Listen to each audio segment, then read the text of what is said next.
Brando, mga alagad kami ng batas at napapaligiran ka na namin. Kaya sumuko ka na! Alagad ka lamang ng batas, samantalang ang batas ay nasa aking kamay!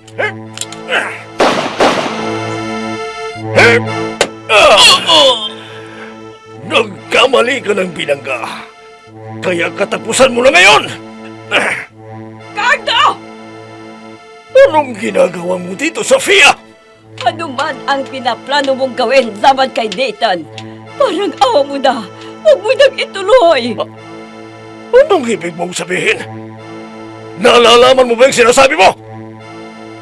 Batid mo kung anong ginawa ng lalaki ito sa aking anak! Eh, dapat sa lalaki ito ay mamatay! Oh, Cardo, wag! Wag! Paano pa yatang ipagtanggol ang lalaki ito na kinamumuhian mo? At ikaw, Nathan, magaling na pulis. Magdasal ka na dahil katapusan mo na! Nathan!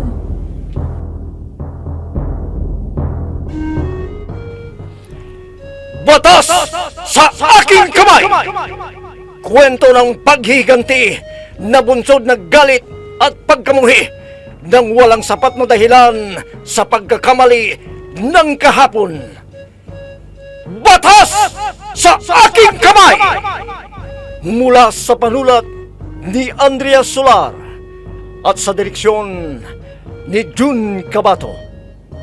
Batas sa aking kamay! Inihahandog sa inyo ng F3 Recording Studio para sa pambansang radyo ng Pilipinas, Bombo Radio Philippines.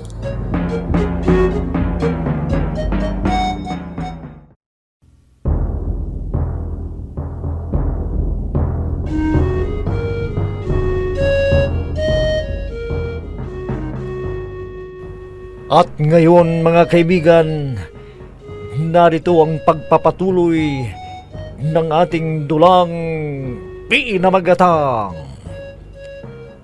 Batas sa aking kamay!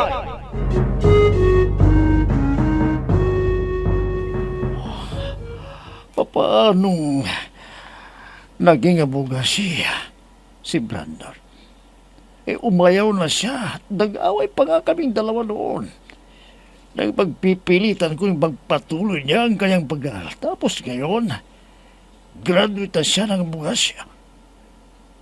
At kung sinasabi ni Althea na may hearing si Brando, ibig sabihin ganap na nga siyang abogado.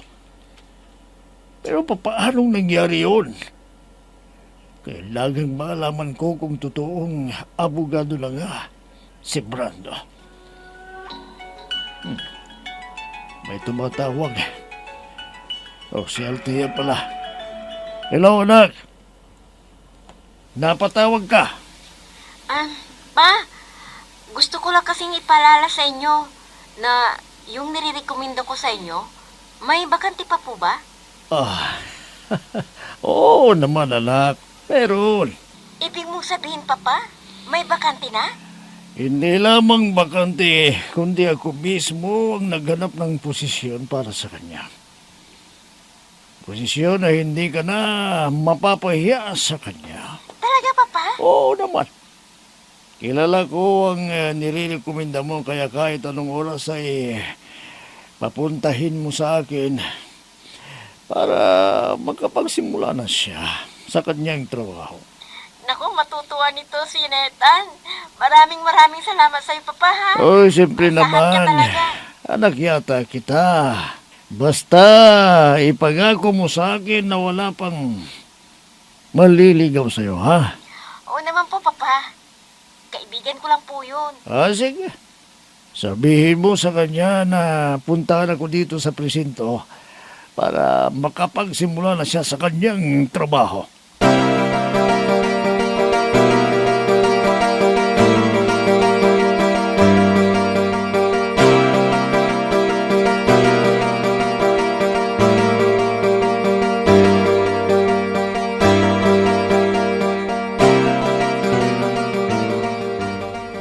Sige na. Umorder na kayo. Nagugutom na talaga ako. Ito kasing si Nathan ayaw umorder. Masyadong malang pagkain dito, inang. Kawa naman tong si Mabel. May mga magulang na binubuhay at kapatid na pinag-aaral. Sasayangan lang natin ang pera niya sa pagkain na pwede naman nating kainin sa bahay. Kung gusto nyo. Sabihin nyo sa akin kung anong gusto ninyong kainin at bibilhin ko na lamang sa palengke. At iluluto na lang natin para hindi sayang ang pera nitong babaeng to. Bakit kasi ako ang iniintindi mo? Minsan lang naman akong gagastos para sa iyo Naku, Mabel. Maging ako man ay hindi papayag sa gusto mong mangyari. Ho? Hindi ikaw ang magbabayad ng kakainin natin. Kaya umorder na kayo at kanina pa ako nagugutom.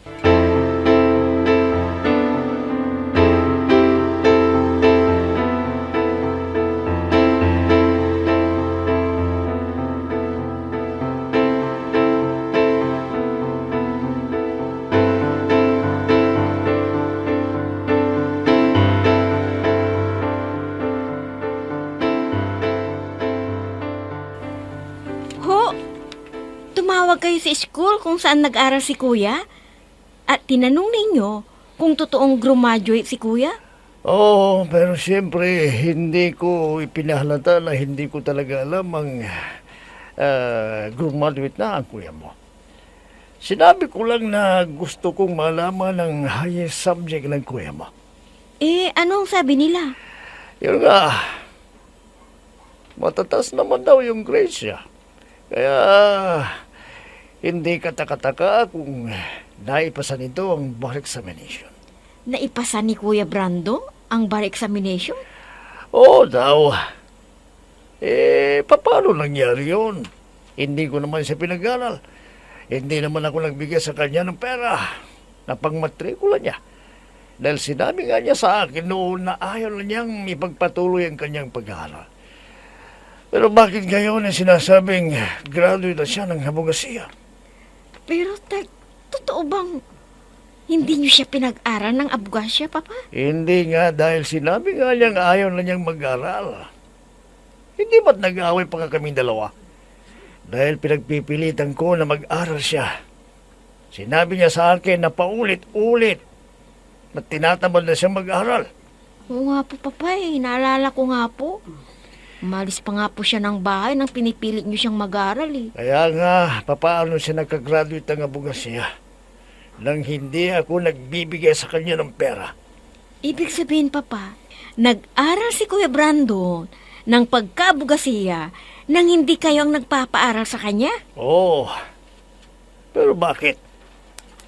Bakit siya kumuha ng pagka-abogasiya nang hindi sinasabi sa akin ngayong alam naman na niya na gustong gusto ko siyang mag-aral ng pagkabugasya? Bakit?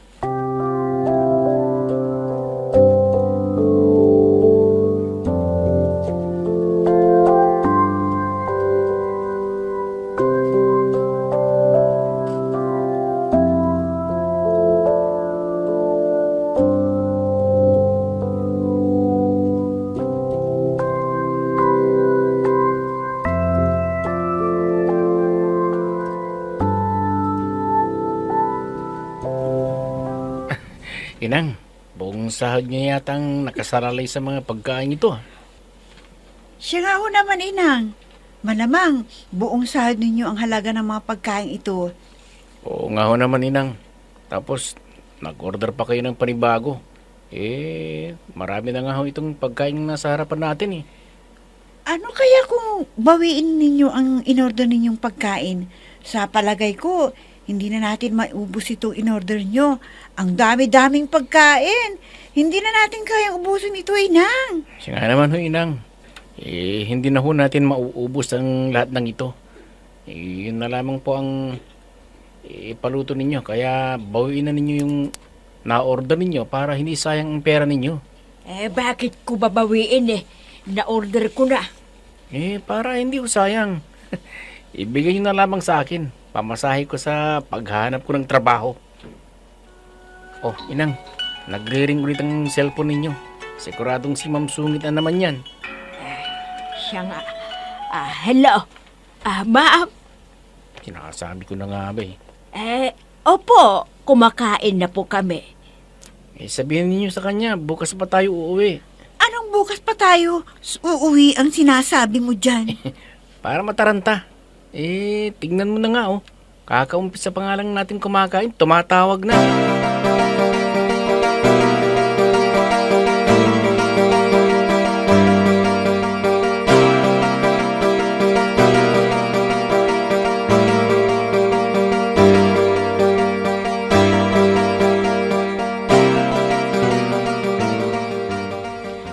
Naku, Papa. Huwag na ninyong pag-aksayahan pa ng panahon sa kaiisip. Ang importante, tinupad niya ang pangarap ninyo na maging abogado siya. Malay nyo, gusto lamang pala kayong sorpresahin. Sa bagay, baka nga, gusto lamang akong sorpresahin ng kuya ko. Pero ang tanong, saan siya kumuha ng pangmatrikula niya? Wala naman siyang trabaho. Paano siya nagkaroon ng pera na pangmatrikula? Papa, maraming paraan para makapag-aral si Kuya Brando. Malay ninyo, nag-working student pala siya. Gusto nga niya kayong sorpresahin eh. Kaya nagtrabaho siya at inilihim sa inyo. Oh, kaya... Oo, Papa. May kakilala nga ako dyan eh, pamilyadong tao pa, na i-graduate niya ang kanyang kurso bilang guro dahil lamang sa pagtatrabaho niya bilang gwardiya sa isang subdivision. Si Kuya pa kaya na walang pamilya? Ay, posible nga na nga pa makapagtapos ang isang tao ng kolehiyo kung determinado at masipag ito.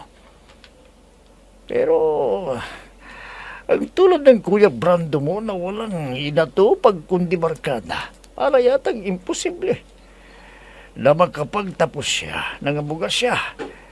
Lalo na't hirap itong tinapos ang 4 na taong kurso niyang political science. Malay ninyo, nagbago na si Kuya Brando. Siguro, nag-mature na siya.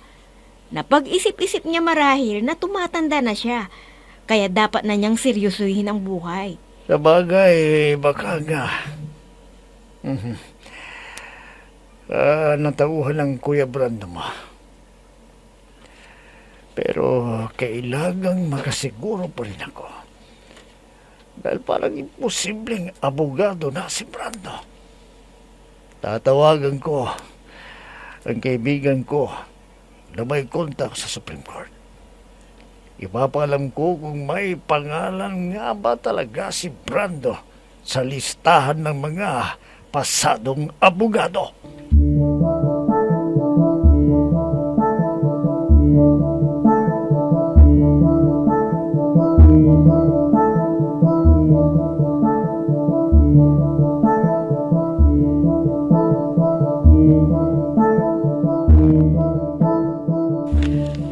Wala kasing kasama si ma'am sa bahay, kaya siguro tinawagan na ang inang mo. Anong lang kasama? Hindi ba't naroon pang ilan pang kasambahay? Wala pa siguro sina Ate Arsing at Ate Claring sa bahay, kaya tinawagan si Ma'am Sophia ang inang Isyon. Bakit? Wala rin ba sila sa bahay? Oo, day off nilang dalawa ngayon eh. Dapat nga nasa bahay lang ngayon ang inang mo dahil walang tao sa bahay. Pero syempre, binigyan niya ng konsiderasyon ng inang mo dahil graduation mo nga naman. May konti rin palang kabaitan si Ma'am Sungit, no? Mabait naman talaga si Ma'am Sophia eh. Ikaw nga lang ang tumatawag sa kanya ng Ma'am Sungit. Parang di ko tatawaging Ma'am Sungit. Walang araw o oras na nakikita niya ako na hindi nagagalit. Palagay ko ngayon, nasisirang araw niya pag nakikita ako eh. Opo, ma'am. Opo. Nasa table 208 po kami. Opo. Naka-order na po ako. Sige po. Medyo malayo po sa bukana nitong restaurant eh. Ha?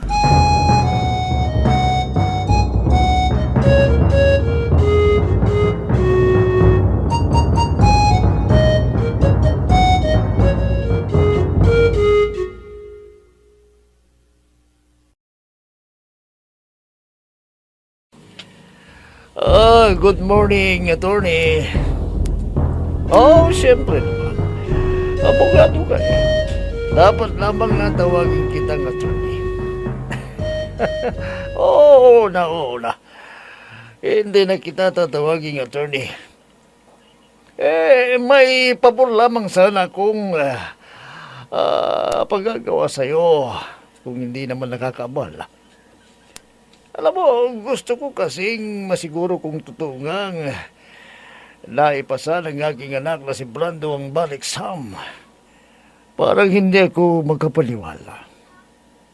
Oo, dahil naging abala ko masyado kaya hindi ko na nasubaybayan ang kanyang pag-aaral. Wala kasi akong kainteres na pinag-aaral ko siya ng bugas siya. Oo, Anthony, sige, salamat. Salamat naman at pinagbigyan ako ni attorney na tingnan ang listahan ng mga bagong nakapasa sa bariksam.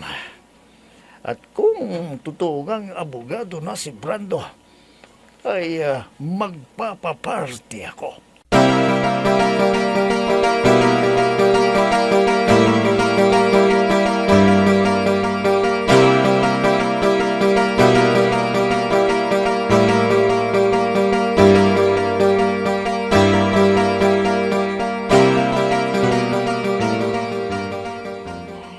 Opo, ma'am.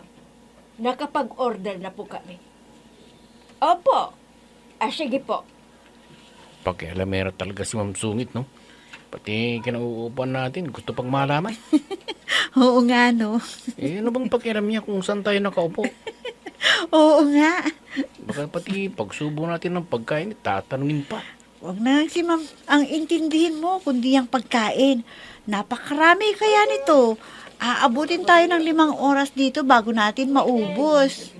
Alam mo, siguro, kung narito lamang siya ngayon, tatanungin tayo kung bakit napakaraming pagkain ng order Ito natin. naman, oo. Si ma'am naman ang pinagdidiskitahan mo dyan. Totoo naman ang sinasabi ko. Narinig mo naman ang sinagot ni Inang, hindi ba?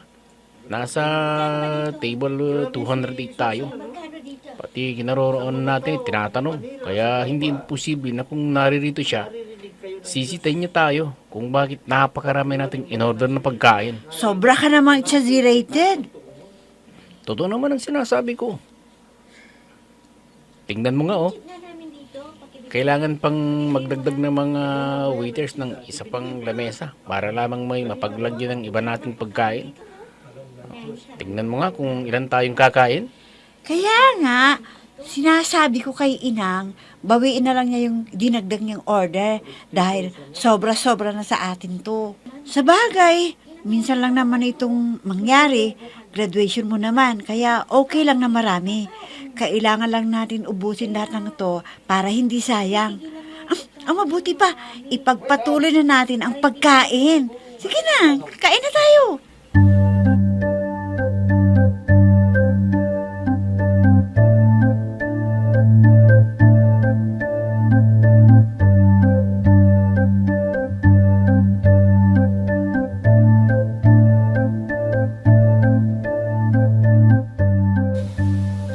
Medyo tagilid tayo, sir. Kasi medyo stricto kayo ng gobyerno, kaya may ilang natatakot na tanggapin ang kargamento na galing sa ibang bansa.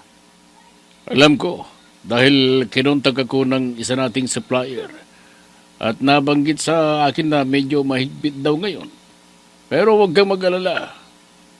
Pinadala ko na ang pera para sa mga taong posibleng sisita sa iyo. Salamat kung ganoon, Busing. Siya nga pala. Kumusta ang kasong hinawakan mo? Naipanalo mo ba? Siyempre naman, boss. Malakas ka kay Jens, eh.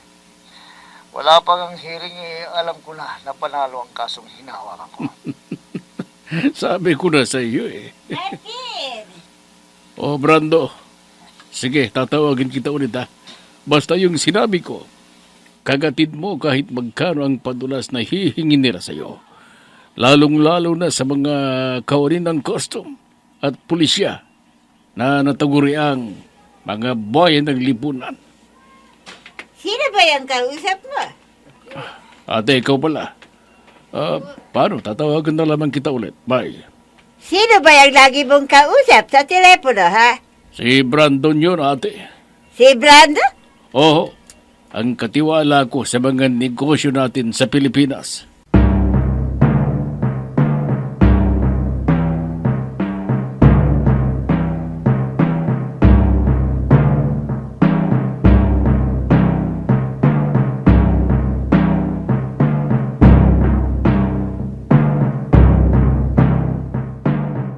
Oh, bakit tumigil na kayo sa pagkain?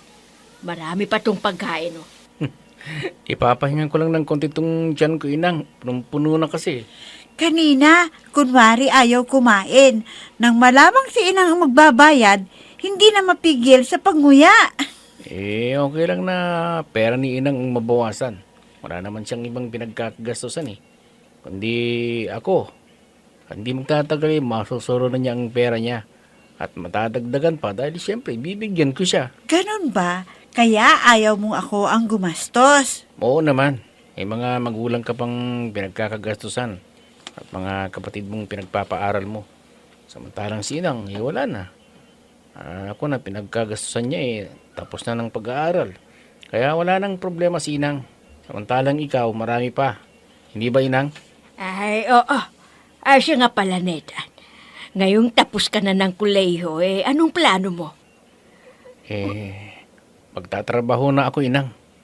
Ay, hindi ka ba magpapahinga muna? Alam niyo naman na atat na kung umalis sa pudar ni Mang Sungit eh. Magtatrabaho ka na? Hindi ka pa naghahanap ng trabaho eh. Magtatrabaho ka agad ang sinasabi mo dyan. Siya nga naman, iho. Maghanap ka muna ng trabaho para may trabaho ka na.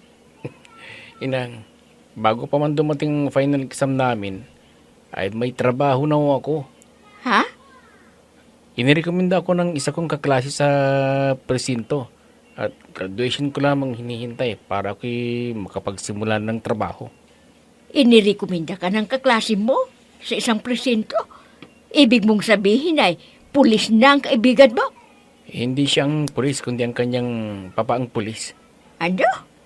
Hepe ng pulis ang ama ng kaklase ko at nangako siya sa akin na i-rekomenda ko. At bago pa mag-exam sinabi na ng kanyang ama na papuntahin lang ako sa presinto pagkatapos ng graduation ko. Ganun ba? Oh, bakit Nathan? Si Ma'am Sungit. Si Ma'am Sophia nga.